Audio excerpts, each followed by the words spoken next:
The familiar scent of my aunt's signature pot roast filled the dining room of the Morrison family estate. Every month, like clockwork, the entire extended family gathered here for dinner, a tradition that felt more like torture than togetherness. I adjusted my simple black dress, feeling distinctly out of place among the designer labels and flashy jewelry that adorned my relatives. "Sophie, you actually came." My cousin Elizabeth's voice dripped with fake enthusiasm as she air-kissed my cheeks. Her Cartier bracelet clinked against her wine glass, a not-so-subtle reminder of her success. I forced a polite smile. "Wouldn't miss it, Liz." The Morrison family dinners had become a monthly showcase of achievements, promotions and acquisitions. A parade of success where everyone competed to prove they were living up to the family name. Everyone except me, apparently. "Still working at that little financial firm?" Uncle James called out from across the room, not bothering to look up from his phone. He was the patriarch now after my grandfather passed away 5 years ago. The family real estate empire, Morrison Properties, had tripled under his leadership, a fact he never failed to mention. "Actually, I started my own consulting company," I said, taking a seat at the massive oak dining table. Elizabeth laughed, the sound sharp and dismissive. "Oh right, your private practice. How's that going? Making ends meet?" Before I could respond, my cousin Michael chimed in. "Hey, at least she's trying. Not everyone can be as successful as the rest of us." The rest of the family chuckled. I took a long sip of water, letting the condensation from the glass cool my burning cheeks. They only knew. 8 years ago, I'd walked away from a prestigious position at Morrison Properties. Uncle James had offered me a safe career path, start in middle management, follow orders, and maybe in 20 years, I'd have a shot at a director position. The same path my cousins had happily accepted.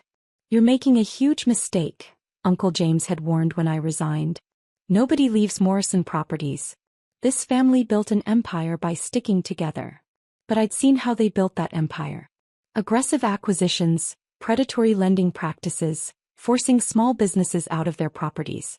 The Morrison way of doing business left a trail of destroyed lives behind its impressive profit margins. So I left. Started from scratch. Spent years building something different. "Sophie's just different," my mother explained apologetically to anyone who asked. She'd never forgiven me for walking away from the family business. In her eyes, I'd chosen failure over loyalty. Aunt Patricia emerged from the kitchen, carrying her famous pot roast. "Everyone take your seats. Dinner's ready." I found myself wedged between Elizabeth and her husband Brad, a corporate lawyer who loved talking about his latest luxury car purchases. Across from me, Michael and his wife Diana showcased matching Rolex watches, wedding gifts from Uncle James. "So," Elizabeth turned to me as the food was served, "tell us about this consulting business of yours. Any big clients we might know?" The table went quiet, all eyes turning to me. This was their favorite part of family dinner, the moment they could remind me of my supposed failures. "I do all right," I said simply, cutting into my pot roast. "Still a nobody after 8 years?" Michael laughed. "Meanwhile, I just closed the Henderson deal. 40 million in pure profit." "The Henderson property?" I asked, keeping my voice neutral. "The historic apartment complex downtown?" "Not anymore," Michael grinned. "We're demolishing it next month. Luxury condos are the future. Those old tenants were paying way below market value anyway. 300 families live there," I said quietly. Uncle James waved his hand dismissively. "Business is business, Sophie. This is why you'll never succeed. You're too soft. Too concerned about strangers instead of family." Speaking of family, Elizabeth interjected, "Did you hear about our latest acquisition? That new development in the Bay Area? Daddy's planning to double the rent as soon as the papers are signed." My phone buzzed quietly in my lap. A text from Sarah, my assistant. "Urgent. Morrison Properties loan application ready for review. Their primary lender backed out. They need approval by tomorrow or the Bay Area deal falls through." I suppressed a smile, remembering the meetings I'd had last week with their former lender. Amazing how quickly things could change when certain facts came to light. "Still driving that old Honda, Sophie?" Brad asked, smirking. I just got the new Mercedes AMG. I could talk to my dealer if you need financing help." More laughter around the table. Even my mother joined in, though she had the decency to look slightly embarrassed. Actually, I started, but Elizabeth cut me off. Oh darling, don't be embarrassed. We can't all be successful. Someone has to be the cautionary tale, right? My phone buzzed again. This time it was a call. The table fell silent as my ringtone cut through their laughter. Sorry, I should take this, I said, standing up. It's about a loan approval. Elizabeth rolled her eyes. What, for your Honda payments? I answered the phone, putting it on speaker. Yes, Sarah. Ms. Blackwood, sorry to interrupt your dinner, but we need your decision on the Morrison Properties loan application. It's for the Bay Area acquisition, $50 million total. Their financial statements show some concerning patterns, and given their history of predatory practices. The color drained from Uncle James's face. Elizabeth's fork clattered against her plate. Did you say Blackwood? Michael stammered. As in, Blackwood Financial Group. I smiled, finally letting my carefully maintained mask slip. Yes, cousin. As in the largest private lending firm on the West Coast.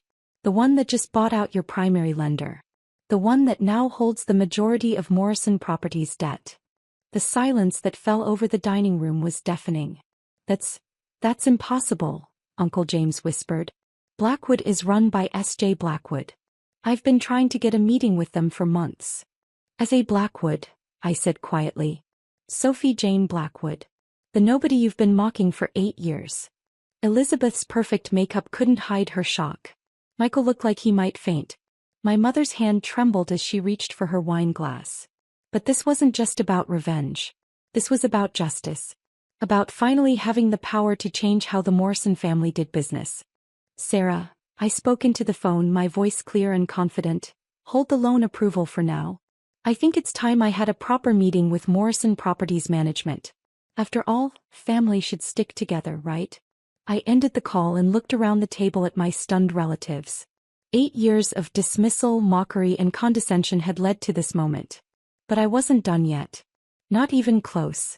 The real shock would come tomorrow, when they learned exactly what kind of changes their precious empire was about to undergo. Sometimes success isn't about making the most money or closing the biggest deals. Sometimes it's about building something meaningful, something that can force change even in the most resistant places. And sometimes, justice comes served with a side of pot roast. The Morrison Properties headquarters looked different from the outside.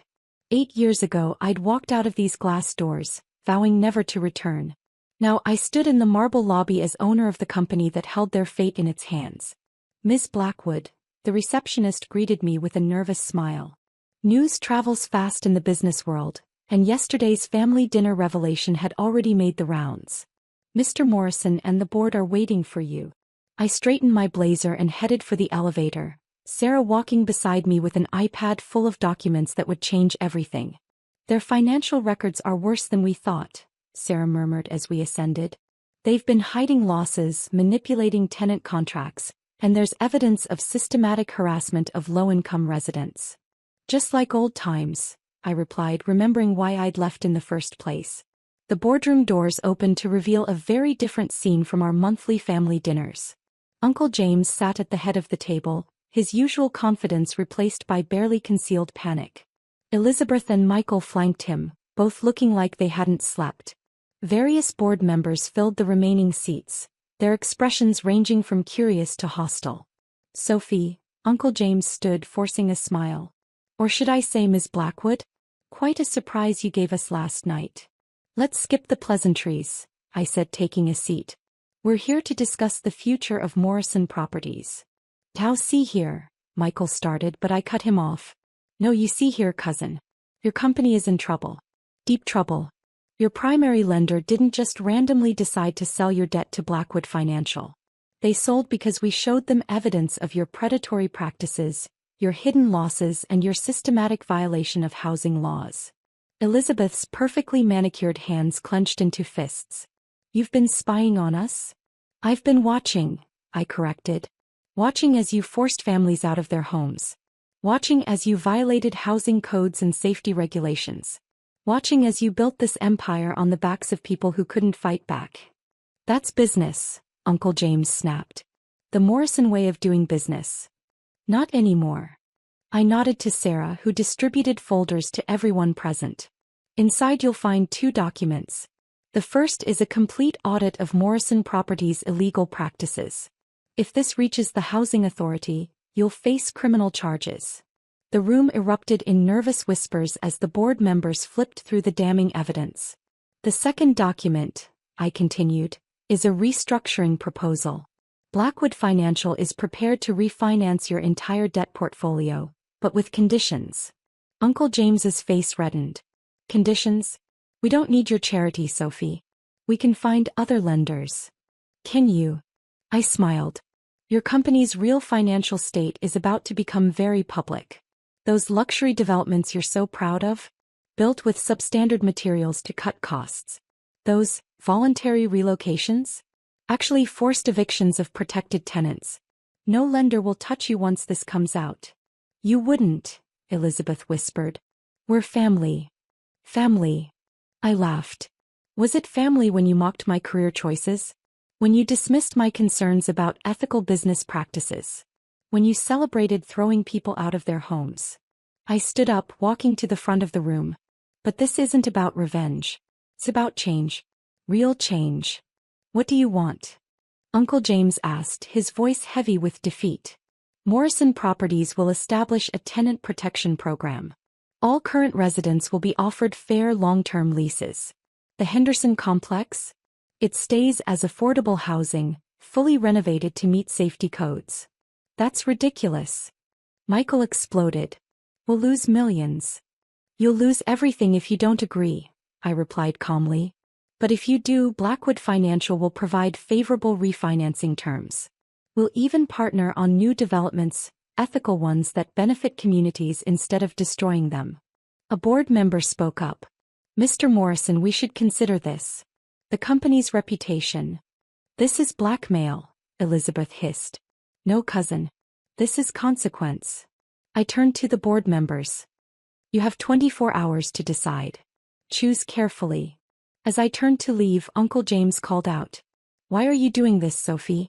Really? I paused at the door. 8 years ago I left because I couldn't change this company from the inside.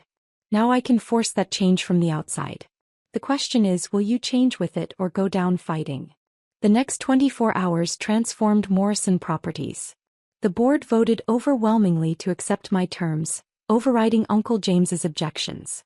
Elizabeth resigned, unable to accept the new direction. Michael, surprisingly, asked to head the new tenant protection program.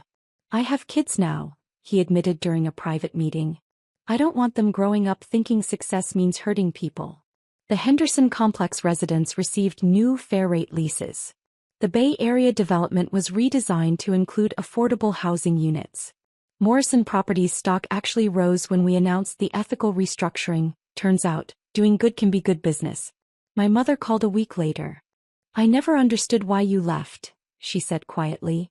I thought you were running away from success. But you were running toward something better, weren't you? I was running toward the right kind of success, I replied. The next family dinner was different. No more competitive boasting or subtle jabs. Uncle James was quieter, more thoughtful. The cousins who remained at the company spoke about community impact instead of profit margins. As I sat there eating Aunt Patricia's pot roast, I realized that sometimes the biggest victories aren't about proving people wrong, they're about showing them a better way to be right. Sarah texted me during dessert. Henderson Complex renovations started today. The tenants sent thank you cards. I smiled, looking around at my family. They weren't perfect, but they were changing. Sometimes that's the best revenge. Not destroying what hurt you but transforming it into something better. Still thinking about your little Honda? Brad asked, trying to recapture some of his old arrogance.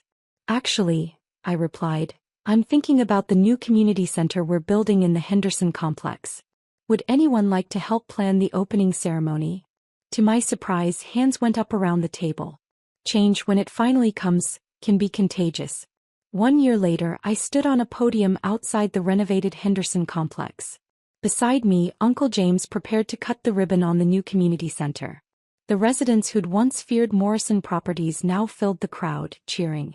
I was wrong about you, Sophie, Uncle James said quietly. About everything. It's not about being wrong or right, I replied. It's about doing better when you know better. The ribbon fell away and with it the last remnants of the old Morrison way of doing business. Sometimes success isn't measured in dollars or deals. Sometimes it's measured in lives changed, communities saved, and families transformed. As I watched children rush into the new playground, I thought about that family dinner a year ago. They'd mocked my failed career, never knowing I was building something more valuable than money, a way to force change in a system that desperately needed it. My phone buzzed. Another development company needed refinancing. Another opportunity to spread positive change. Ready to do some good? I asked Sarah. She smiled. Always, Ms. Blackwood. Always. The